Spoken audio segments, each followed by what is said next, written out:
جی، شعر نمبر 2 کا مفہوم ہے: آسمان پر اجرام فلکی کا نظام خدا کے تابع ہے اور زمین پر مظاہر فطرت کی ہمیشہ رہنے والی بہار کا نگہبان بھی وہی ہے۔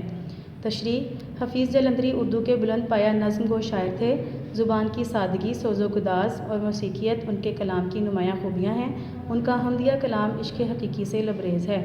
تشریح طلب شعر میں حفیظ جلندری نے احسن اور منفرد انداز میں قادر مطلق، خالق دو جہاں اور مالک کون و مکان کی حاکمیت جاوداں، یعنی ہمیشہ رہنے والی اللہ تعالیٰ کی جو بادشاہی ہے، حکومت ہے، اس کو بیان کیا ہے۔ شاعر فرماتے ہیں کہ سیاروں کا اپنے محور اور سورج کے گرد گھومنا، موسموں کا تغیر و تبدل، یعنی موسموں کا تبدیل ہونا، سردی، گرمی، بہار، خزاں کا آنا، دن اور رات کا اپنے وقت مقررہ پر ظہور پذیر ہونا، ستاروں کا جگمگانا، ہواؤں کا سرسرانا، غرض تا حد نگاہ پھیلے ہوئے آسمان پر ہونے والی ہر ایک حرکت اسی قدیر و حکیم کی حکمت و قدرت اور حکم کے تابع ہے اور اس کی عظیم بادشاہت کی مظہر ہے۔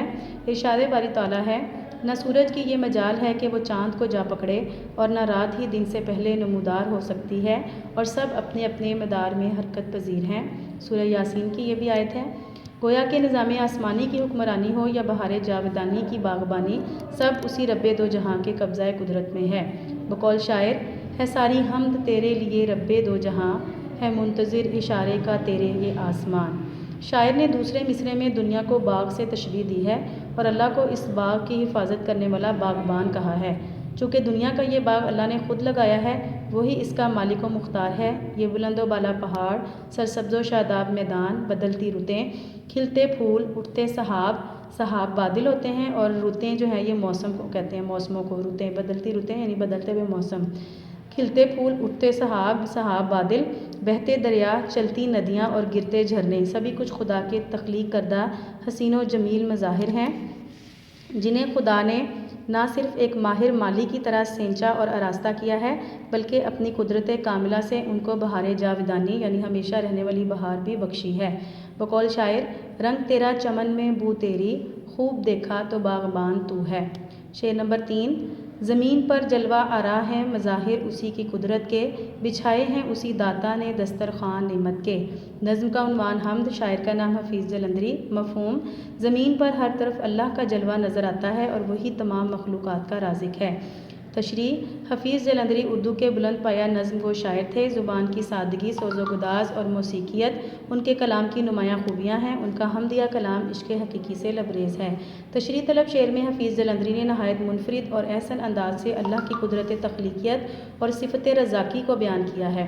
شاعر فرماتے ہیں کہ اگرچہ خدا کا کوئی وجود نہیں، کوئی ظاہری وجود نہیں، بلکہ اس کی قدرت کاملہ کے مظاہر زمین پر پوری آب و تاب سے جلوہ گر ہیں۔ جس طرف نگاہ اٹھائیں ہر نظارہ اللہ کی قدرت کا مظہر ہے۔ بقول شاعر: اسی کا یہ جلوہ ہے چاروں طرف، ہزاروں نشاں ہیں۔ شعر کے دوسرے مصرعے میں شاعر نے داتا کا لفظ استعمال کر کے اللہ کے رازق ہونے کو نہایت خوبصورت انداز میں بیان کیا ہے۔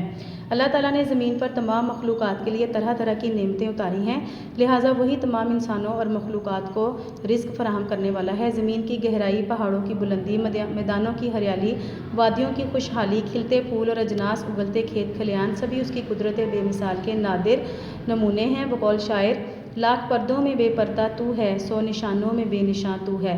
اور ارشاد باری تعالیٰ ہے: واللہ خیر الرازقین، اور اللہ بہترین رزق دینے والا ہے۔ انسان، حیوان، چرند پرند، حشرات الارض، غرض ہر ایک کے رزق کا انتظام اللہ نے خود کر رکھا ہے۔ وہی ہے جو پرندوں کو افلاک اور مچھلیوں کو آب میں رزق دیتا ہے۔ افلاک یعنی آسمانوں میں، آب یعنی پانی میں۔ اللہ نے جو نعمتیں خاص کر اپنے بندوں کے لیے پیدا کی ہیں، ان کا ذکر سورہ رحمان میں اس طرح سے آیا ہے۔ ترجمہ: پس اے گروہ جن و انس، تم اپنے پروردگار کی کون کون سی نعمتوں کو جھٹلاؤ گے۔ بقول شاعر: پالتا ہے بیج کو مٹی کی تاریکی میں کون، کون دریاؤں کی موجوں سے اٹھاتا ہے سحاب۔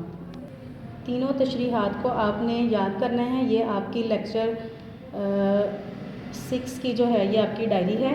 تینوں تشریحات آپ نے ایک دن میں یاد کرنی ہے، اس کے ساتھ آپ کو اور کچھ بھی نہیں دیا جا رہا، اور اچھے سے ان کو یاد کرنا ہے اور اس کی ریٹن پریکٹس بھی ضرور کرنی ہے۔